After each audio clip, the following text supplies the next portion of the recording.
that we have here with us the one and only Shahrukh Khan. Shahrukh, of course, has found a place in billions of hearts, not only with his work in cinema, but he has also made an indelible mark with his entrepreneurial genius, marketing innovation, and his dil se communication, which connects him with people across all strata. I just want to spend a few minutes saying how much I appreciate Shahrukh and the wonderful human being he is.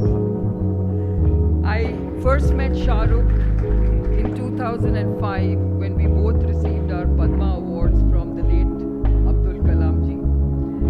And a year later, I reached out to Shahrukh and I said, Shahrukh, do you think you could launch a home-researched cancer drug for me? And I thought he was going to politely decline. But to my utter delight and surprise, he spontaneously agreed. And he actually shared with me the experience he had as a cancer caregiver in terms of his own parents. And he came across as someone who was very compassionate, very caring.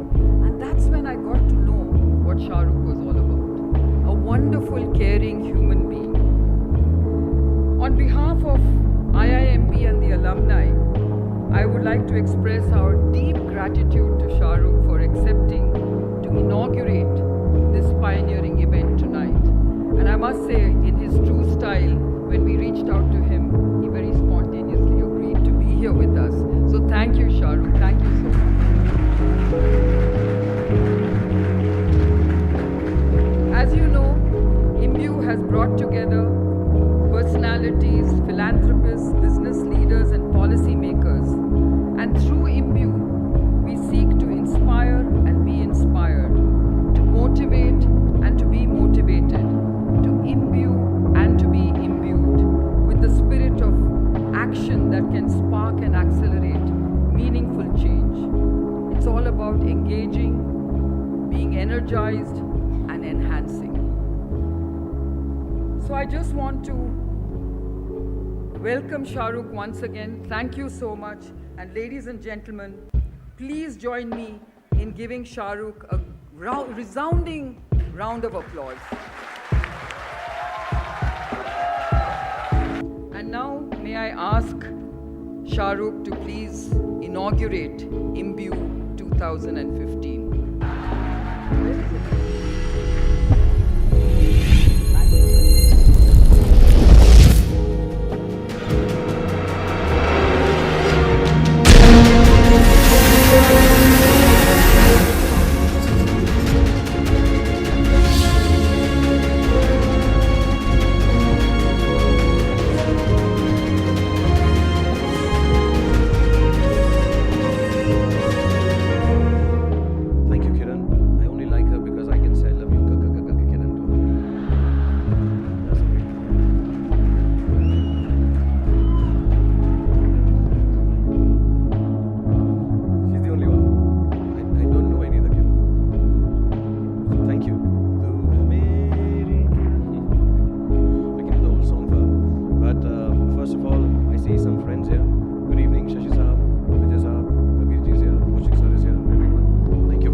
So I was extremely pleased with myself when Kiran told me that I have to come and give the keynote lecture for this alumni conclave until I saw the alumni list.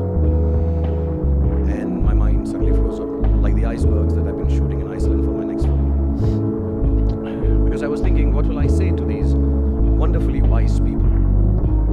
For a second, I even contemplated sending a stunt double. But then I read a joke about the wisdom of all of you amazing achievers from my end. The joke made it clear to me that all of you are extremely wise, but your wisdom is of a different kind from us lesser mortals. It went something like this, so I'll tell you the joke. So if it's wrong and politically incorrect, please ban me.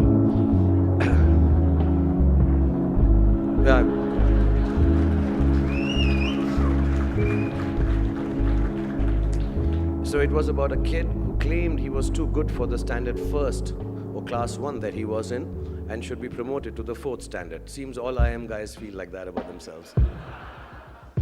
So he was marched to the principal's office, and for gender equality reasons, even in jokes, the principal happened to be a lady. So she thought the kid should be given a fair chance, as ladies are always fair, and said she would ask him a few questions, and if he answers them right, he will be promoted to the 4th standard, as he wished. Her first question to him was, what does a cow have 4 of, and I have only 2 of? And the boy, after a moment, said, legs. What's in your pants that you have, but I do not have? The boy said, pockets. What does a lady do sitting down? A man does standing up, a dog does with his one leg raised. She asked. The boy said, shake hands. The final one was what starts with F and ends with K, obviously, and is a 4-letter word, and if you don't get it, you have to use your hand. And the boy confidently said, a fork. So the principal looks at the teacher and tells him, don't send him to the 4th standard, send him to the IIM, he'll be a perfect fit there.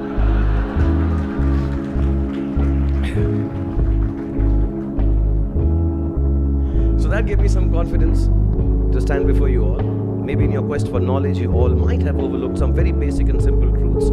So here I am, not to tell you those answers, but just kind of widen your horizons about what the answers could have been. So I want to clarify right at the beginning, I am no guru in creative leadership. Please bear me with some compassion, patience, and do excuse my humor. Kiran, you especially, I don't want you to be embarrassed that you called me here. Okay, so here goes. The essence of creativity is the ability to channelize imagination into expression and build from it something new and possibly ingenious. Whether it is an art form or a scientific invention or discovering a new way of doing the same old thing, it begins in the mind. A mind that does not function within the framework of boundaries but constantly searches beyond those boundaries is a mind that is able to create anew.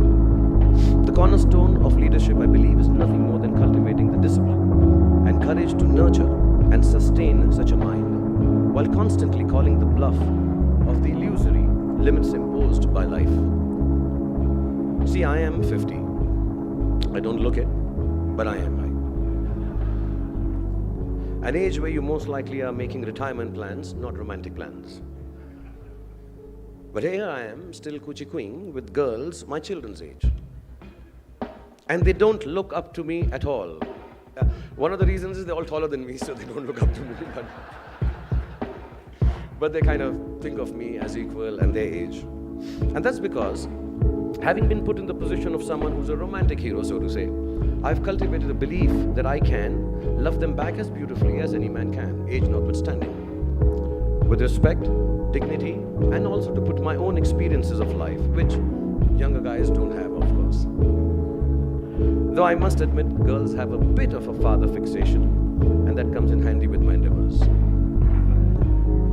Leaders are able to assimilate experience in order to reframe the world around themselves on their own terms. They use the very structure of life to dismantle it. They're not afraid to question, to imagine, to dream, and, most importantly, to believe. They're also not afraid to act, even if their actions might not result in success. There is an old song I always turn to when I'm faced with adversity. Being a public figure, most of my actions and intentions are questioned, reviewed, and sometimes loved, and sometimes even distorted. Ranging from praising my sexiness to questioning my sexuality, I get it all. But whenever I feel thwarted, I think of this song. The song is a very old one, so maybe most of you won't know. Maybe if the alumni is really, really old, then you would all know. It's a song called Hum To Mohabbat Karega. I've only changed the words, so I'll sing it for you as badly as I can. हम तो act करेगा, दुनिया से नहीं डरेगा, चाहे ये ज़माना कहे हमको दीवाना कहे, हम तो एक्ट करेगा. So please do act, take the action. Nothing is more important than that. Many books have been written on leadership skills, on methods and models for it. But in my view, it really isn't all that complicated at all. To be able to dream unencumbered, to imagine and hang on to a boundless mind filled with ideas, so that you never stop renewing yourself, and the world around you, whether it is your inner world, your consciousness, or your outer world, that encompasses your profession and your relationships, is essential to leadership. But dreaming is not enough. It's also important to be able to dismantle the old, the frameworks that are laid out before you, the ideas that you yourself cling to, the ones that hold you back and prevent you from growing. It is by disassembling your fears of failing, of losing, not just things but people and even positions and jobs, and most of all, change, that you can be truly creative, not just in the things you choose to do, but in the way you view your part in the world you inhabit. I meet many successful people in the world of business, and I often find that while their ideas are very, very clear, the way they speak of them is oddly dispassionate. The madness and passion are missing. I get the sad impression that business often becomes numerical, about millions and targets, or it ends up being so goal-driven that there is a stark loss of inspiration from it. I think the emphasis on organizational goals and efficiency has clouded the poetry of creating. Perhaps because of the artistic basis of the work I do, it is difficult for me to relate to this darkness. I feel it lacks life. I may be completely wrong. Creation cannot be a managerial concept or a notion. No matter how good the idea is, it has to be an imaginarial conception. You have to imagine things. To lead means to inspire, to imagine, and you cannot inspire people mechanically or through numericals. Yeah, okay, with all due respect, unless they are stockbrokers or bankers. Inspiration is an emotional construct. To make people believe in anything, whether it is a product, a story, an idea, or you yourself, you need to connect their ability to imagine and dream with your own. You cannot create within a box with unbending walls. It is an open process, one that is welcoming and even wild at times. To abandon that inclusive wildness for a narrow defined goal is illusory. I have never set one, goals that is. I have never set out to earn a particular amount, to count the crores at the box office, or to compare my worth with anyone else's. In fact, I would go as far as saying that quantifiable goals are indeed illusions. The only reality actually is hard work. Diligence is imperative to both creativity and leadership. Making the mistake of thinking that your dreams will take flight without you having to flap madly at those wings to get up into the sky is plain silly. In my experience, it's great to delegate, but there's no shortcut to working hard. To know and to understand what you're doing, to be open to learning about it and from it, every single moment requires diligence. It requires work. If you want to excel at something, there shouldn't be a single person around you who can claim to be more familiar with its mechanics than you are. It's non-negotiable to strive and to be familiar with your own trade, with your own work. Life remains ordinary if you are unable to sustain the capacity to work hard on your dreams. If you aren't determined to get there, you won't. And this is a paradoxical thing, because I've heard many people say that you need to know where you're going to be determined about reaching there, but it hasn't been the case with me. I never knew my destination. I can't even claim to know it today. Now that I'm on the cover of Forbes India, is that where I wanted to be as a businessman? My IPL team has won the championship and is profitable. Is that the dream I had for a sporting franchise venture? I have a film running in a cinema hall for the last 20 years. Should that be the attempt in terms of achievement for my next film? No, I don't think so. I believe goals actually limit our ambitions and desire. I don't mean that don't have goals, but call them mere milestones. Think of them as a passing moment of excellence and keep on striving harder for a place which cannot be defined or confined by names or numbers. I have never set goals, but I have truly never done a single thing that I wasn't determined to do the best at. I had no idea where it would take me for the most part of it, but I had the idea that I would do whatever it was with a determination that would scare everyone else away. And no matter how hard we work, however, leadership implies being prepared for disaster also. And it will come if it doesn't hit you like a tsunami washing away your houses and homes. problems, like unfortunately it happened in Chennai. It'll show up some other way, as failure maybe. Or then, by taking away something or someone you loved and believed in. So what are you going to do about it? You can cry and wallow. I do that often, and I'm not ashamed to admit it. Though I do it in a special corner reserved for tears in my huge golden bathroom. Yeah, somewhere between the jacuzzi and the steam room. I sit on the floor and shed huge tears of self-pity, persecution, and how the world doesn't understand my genius and effort. When I take a hot and cold shower, that helps. And walk out wearing my limited edition cologne, ready to embrace disaster. So a bit of wallowing and crying is okay. But the thing to understand is that if you learn how to welcome disaster, you will and you can overcome it. So what if everything gets turned on its head? Change your perspective. Do a handstand. Don't sit there staring at the ruins. Start getting bits of you together and rebuilding yourself. That's what leadership is about, after all. Besides, a perfect life, according to me, is a farce. God isn't making utopian ad films and screening them on the clouds to sell its USP to you. There is no perfect life.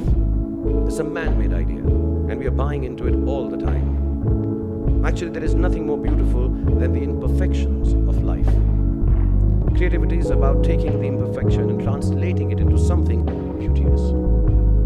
In my trade, life serves as a fertile ground for innovation and ideas. We use its imperfections every moment. In fact, there is really nothing that allows us to create better or to live better than trouble. So why not embrace it? And embrace it. Embrace ourselves too while we're embracing it. And while we are embracing, let's embrace destiny too. And while we're embracing, in my case, I will embrace Kajol, Madhuri and Alia also. Which unfortunately doesn't come in your perks packages, guys. Whichever company you join or create. So haha. Because actually, destiny isn't what it's rolled out to be either. Accidents happen. I'm a living proof of an accident. Movie star, / entrepreneur, / speaker at an IIM gathering. I wanted to be a sportsman. Represent India hopefully as a hockey or a cricket player or an athlete. Suddenly I hurt my back, didn't have the resources to get the best treatment in the world. Joined a theatre group to fill in time and overcome my sadness of not being able to play at a professional level. Father died suddenly and we were evicted from a rented house. Mother went looking for a smaller place and the property dealer's father-in-law was making a series called Forging. My mother sent me to him and he cast me as Abhimanyu Rai in the serial. Things went ballistic from there, yeah. Things just completely went haywire from there. I got film offers and one thing led to another and I became a movie star. I just want to really, by the way, we never took the house from the dealer. So I want to thank him. His name is Dhawan. We used to call him Dhawan Uncle. So Mr. Dhawan, who actually got me on the road to stardom. And and my mother didn't live long enough to see my work either. I realize now that hurting my back wasn't an accident. Being here, speaking to you all, is the larger, happier accident. So destiny plays a part, for sure, and no one can teach us either how to find it or how to chase it. Just like disaster, it will come your way. But if you don't have the courage to ride its waves, when it does, it will toss you right back on the beach. And all you'll get to see is the sunset of a tired and a weary life, plus a very, very sore backside. So I would advise keeping your eyes open for life's magic and not turning away from its sighting, practicality, and good reason. There isn't one. Be brave enough to face your destiny, to sacrifice for it, and compromise for it if you have to. It will always be worth it. To imagine that you know better than life is the silliest and possibly the most costly mistake one can ever make. So to conclude, I'd like to borrow from my latest endeavor of creativity, Dilwale. I have to market that. So the movie says that unless you live by the heart, unless you are Dilwale, none of this will truly translate into the splendor that life is capable of unfolding before you. The mind is the seed of creativity, but the heart is the soil. That seed cannot grow without an open heart. To be able to love, to give, to share, to nurture, to take others along on your journey with as much goodwill for them as you have for yourself is the basis of all creative endeavor, of all real success, of all happiness, and of true leadership. If you close up your heart to the world, if you choose to live your life on parameters that let you forget how to love, you will dishonor life and disallow it from honoring you. There is no greater creativity in life or leadership than the ability to touch each moment that you're living with the beauty of living it by your heart. To give back to life the fullness that it has had the generosity to give you. And the joke that I cracked about the little kid giving all abnormal answers to basic questions was just a joke. I don't think you guys are like that. I mean, I really think all of you from IIM are very sexy and very, very cool. Actually, I must admit, it's really, really next to impossible to find such a combination of smart and sexy in so many people together. Yeah, really. I mean, I'm not lying. It's been an honor to be amidst you and talk to you, for it does get lonely just talking to myself in the corner of my golden bathroom. So thank you very much for giving me this opportunity. Have a good evening, everyone. Thank you.